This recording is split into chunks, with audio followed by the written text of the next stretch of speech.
Good morning. My first connection to DDN was about a decade ago, and I was working with a little company called, or working for a little company called Cray, and they had this internal phone call that had, we have this thing called DDN, and then there is this thing, 10 years ago, this thing called Luster.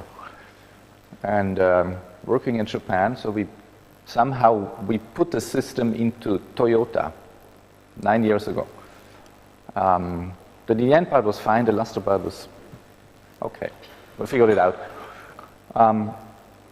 And as Edison said today, 10 years later, if you look at the HPC storage market,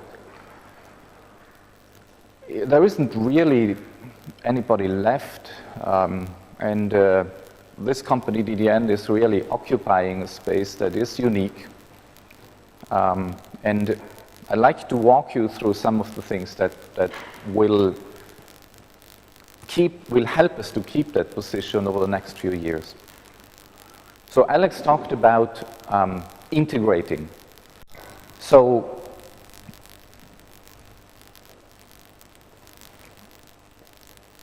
a few months ago at the Luster user group, there was a panel and somebody said, all my data, I just want to keep it in memory.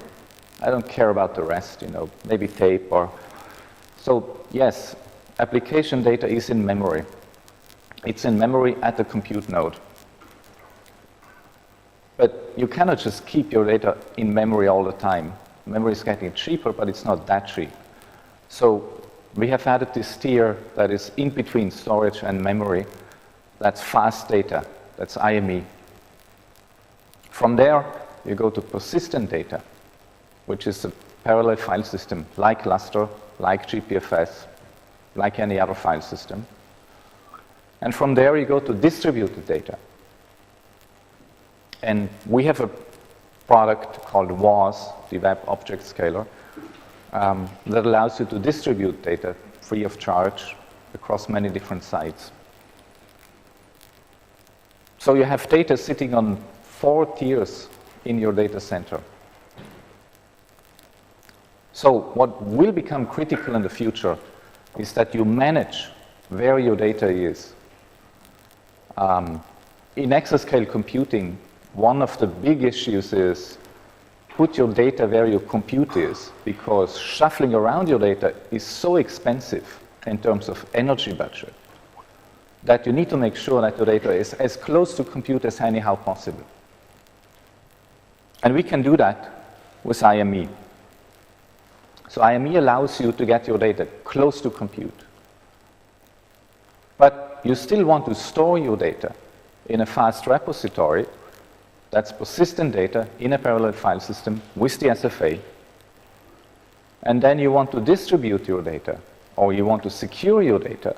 And for that, we use WOS as a distributed object store across many sites, linked to a parallel file system.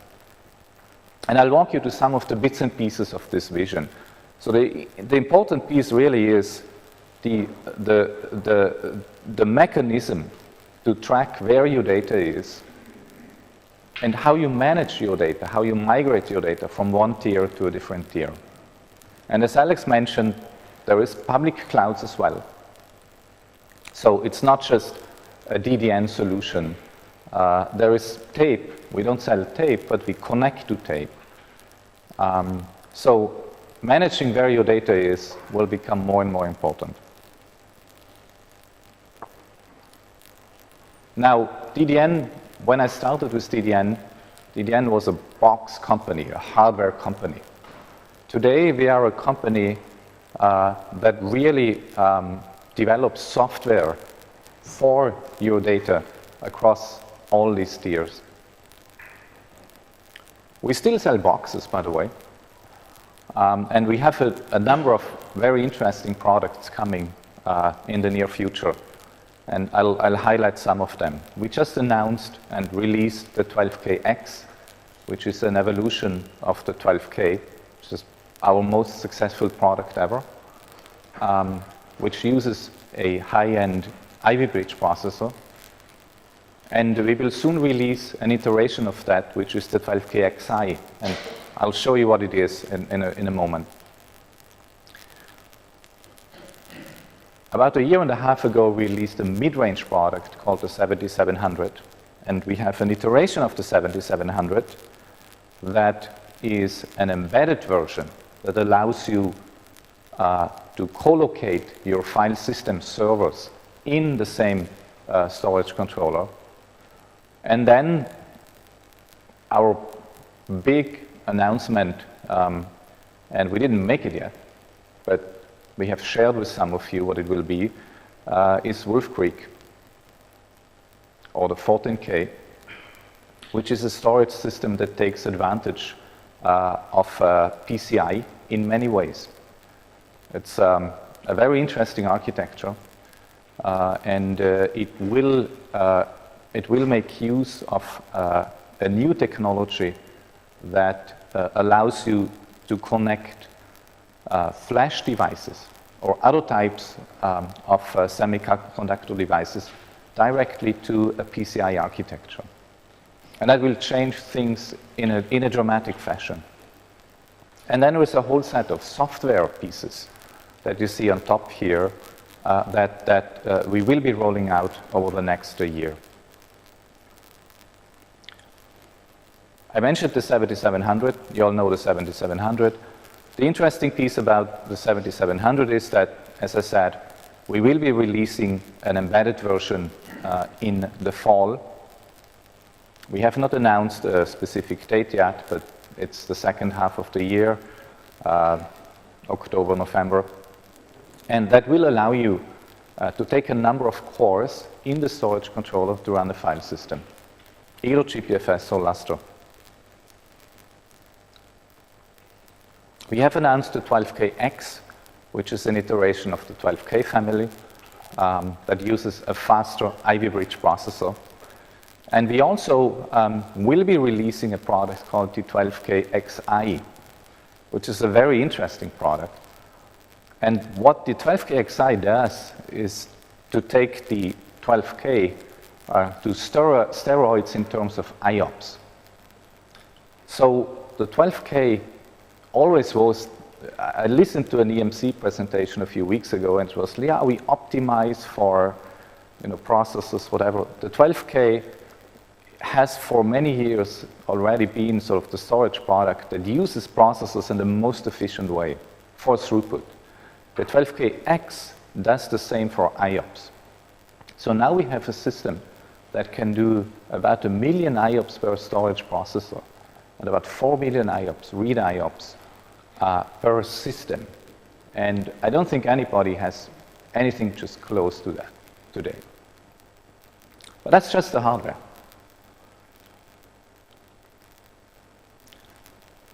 The SFA software as such also is going to evolve. So we are going from just throughput to a much more balanced architecture that allows you to do throughput and IOPS. So now you can do with the 12KXi 4 million IOPS and 40, 50 gigabytes per second in the same architecture. So it's the best platform for mixed I/O. We are merging in a more interesting way the RAID controller and the I/O server.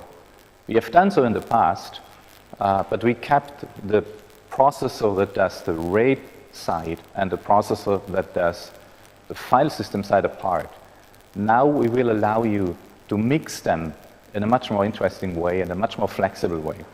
So you will be able to take a number of cores and allocate them to your RAID side, and a number of cores and allocate them to your file system side. So a much more flexible platform.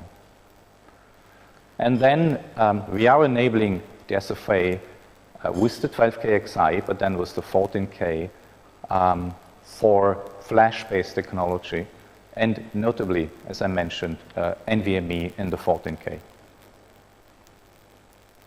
So these are just some of the pieces. Another piece is a new version of RAID that, again, we haven't really talked about yet.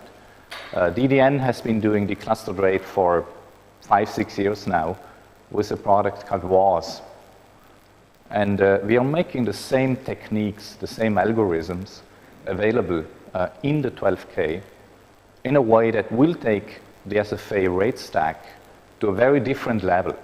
Not just the clustered RAID, but the clustered RAID that allows you to track your data and not just rebuild zeros, but rebuild your data. These are things that will become available with a new version of RAID. These are some of, so we are doing simulations right now. These are some of the numbers. So rebuilding a 4 terabyte drive today under load may take a day. In future, it will take minutes. And eventually, you will just be rebuilding your data, not your zeros. So typically, disk drives have, in a typical user implementation, 30, 40, 50% of data. And the rest is just zeros. And if you rebuild a drive in a traditional way, you rebuild all of it. So over time, we'll be developing a RAID stack that allows you to deal with your data in a very different way. So you'll be rebuilding drives in a matter of minutes, not tens of hours. But that's just one of the features. I mentioned embedding applications like file systems. And today, most of the products we sell actually come with a file system, and with a file system that is embedded. So GridScaler is our implementation of IBM's GPFS file system. And there is a number of very interesting things that we are doing with this. So we are not just taking the file system, but we are using the API, and we do interesting things with that.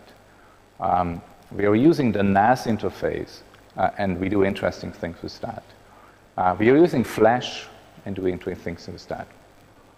So we are taking GPFS to a different level in the GridScaler implementation. And then there is Lustre. So today, with Lustre, this is a 12K X rack. Your OSDs, your OSSs, and we can do today, with only 400 drives, we can do about 35 to 36 gigabytes per second in a single rack. So we do above 90 megabytes per second per drive. And then you take your MDT. We can do, and this is just metadata performance in a shared directory, not a unique directory. So in a directory where all your data is shared and you access from many different hosts, we can do easily 60,000 file creates, starting from very small files to very large files in a single metadata server. Now, Lustre allows you to cluster your metadata server. So we can do 60,000 creates in a shared directory per metadata server and metadata target. So in a single rack in the future, you'll be able to do 200,000, 250,000 creates in a single file system environment. And that's Lustre today. If you go to the future with Wolf Creek, this is a possible implementation of Wolf Creek. With the clustered RAID, you will have the availability of very large OSDs. So, for example, if we think about new interconnects, like EDR, today we do about 10 gigabytes per second per OSS. In a year and a half from now, we'll do 20 gigabytes per second per OSS, simply by doing EDR. So in Wolf Creek, a potential Lustre implementation will be just 3 servers with about 480 drives, and we'll be able to do 42, 43, 44, maybe 48 gigabytes per second.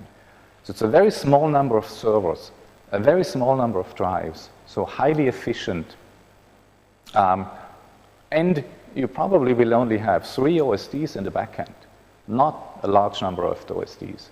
So the way you do failover, all those things change very much.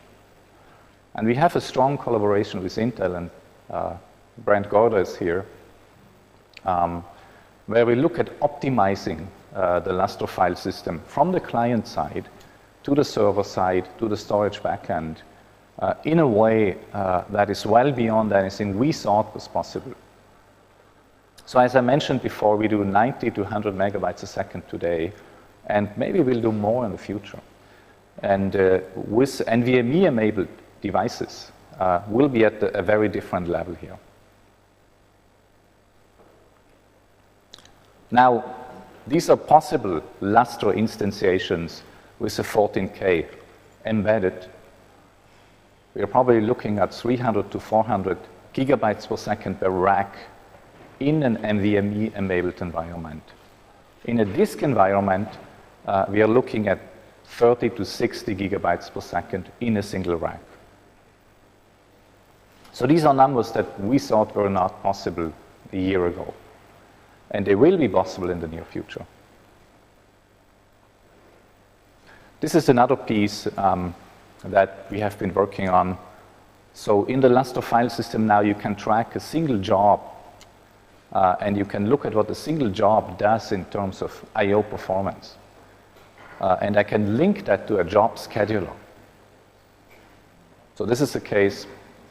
So I submit my jobs through the job scheduler, and I can look at individual jobs. So I see the total throughput, but I see what user 1 is doing, what user 2 is doing, and what user 3 is doing, and user 4 is doing. This is all available in Lustre today. And this is a tool that we can supply to end users in the customization. So you can track you can provide your users with a report, say, this is your job, this is the I/O your job did. This is available today. And it's just one out of many pieces we are doing with Lustre.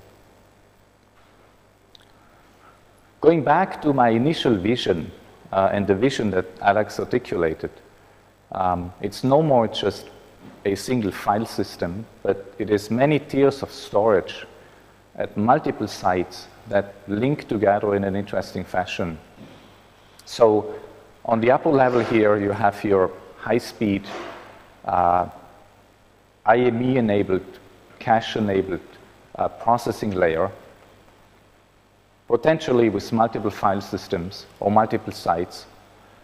And then on the bottom of the slide, you have all those tools that enable your collaboration across multiple sites. So the WAS tier, and then the WAS tier linked, as Alex mentioned, with an S3 interface or a Swift interface to a public cloud or to a tape archive. So now, and some of the tools here are available already, but you will be able to manage your data across a performance tier with Flash all the way to a tape tier at a given site, or a public cloud at a different site, or a private cloud. And we are working on tools to make all that data flow seamless and easy to use for an end user.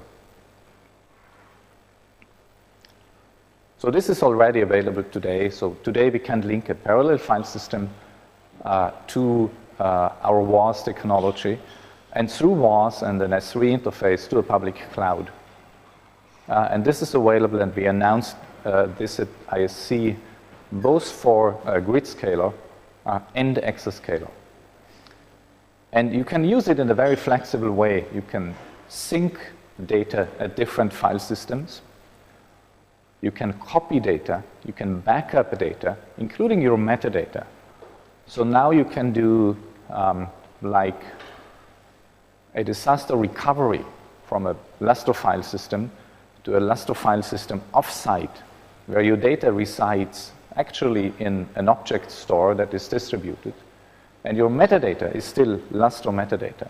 So you can access your data if your primary file system goes down through your Lustre metadata, but your actual data resides in an object store that's distributed. And then Alex already talked about the infinite memory engine. It's not really infinite. It's not really memory yet. It is an engine, so. It uses flash drives in a new way. So when you use flash drives with a parallel file system today, then you leave it to the parallel file system to manage your flash dies. And the parallel file system does certain things to flash dies that are not optimal. So you will see very quickly a performance decrease, for example, just because of the way how a parallel file system erases data on a flash die. So IME is aware of all this. And with IME, what we are trying to do is, in a way, what we tried to do a decade ago with serial ATA drives. So I remember starting working with DDN, and everybody said, you guys are crazy using serial ATA drives in HPC. I mean, get out of here. And then everybody started to use serial ATA drives. IME is similar. So everybody is worried about, so I use flash. Well, what's going to happen after a year, because I'm not doing 4K IOPS, I'm doing a petabyte of data every day. So I rewrite my data all the time, and it's very large blocks and very large files, and you tell me that you can use SSDs for that, I mean, get out of here. But with IME, we make that possible in an interesting fashion. And IME is beyond. IME started off as an HPC project. So dump your memory into an SSD cache. That was the initial problem. So today we look, as Alex mentioned, we look at IME as a way to accelerate I/O-intensive applications, applications that have data, that put data anywhere. And IME allows you to write data anywhere in your SSD environment and reread these data from anywhere. It's a very powerful technology that we are making available.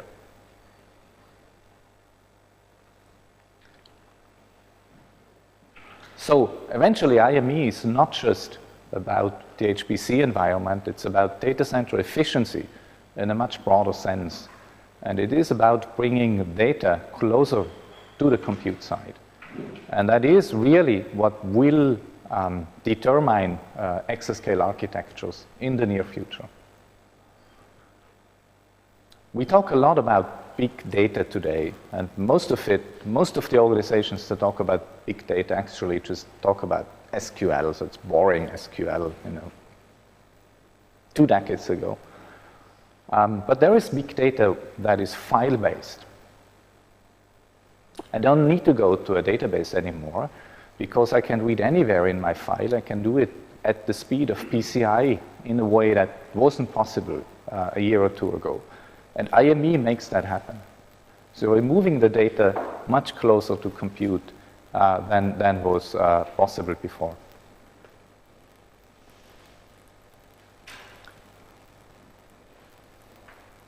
We had Edison Snell talk about the HPC leadership.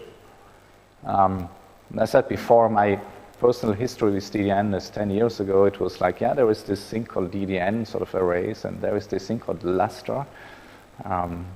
Today, I think Lustre dominates the HPC world as an open source parallel file system.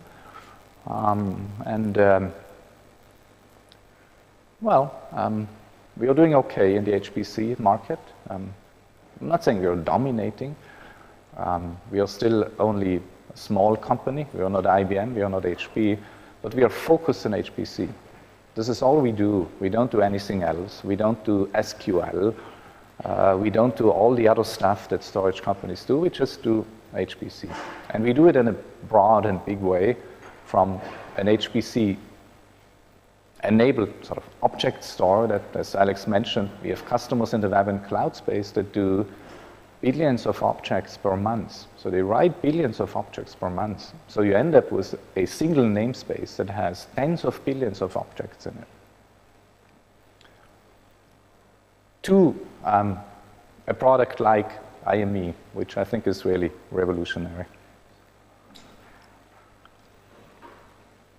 But we are no more, and we probably never were, just a boxes company.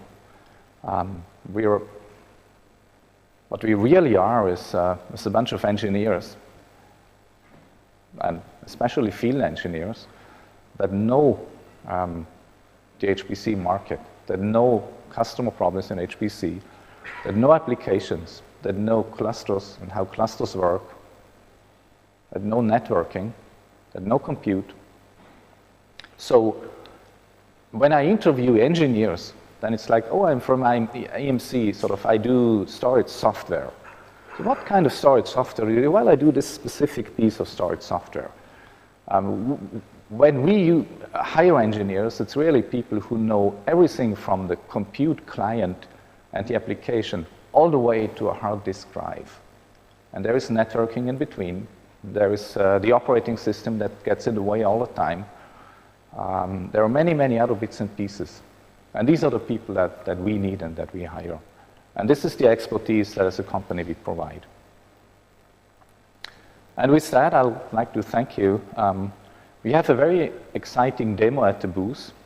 It's an IME demo that, again, it uses off-the-shelf components, cheap SSDs, cheap servers, and it does, on the shop floor in a half rack, 80 gigabytes per second in reads and writes.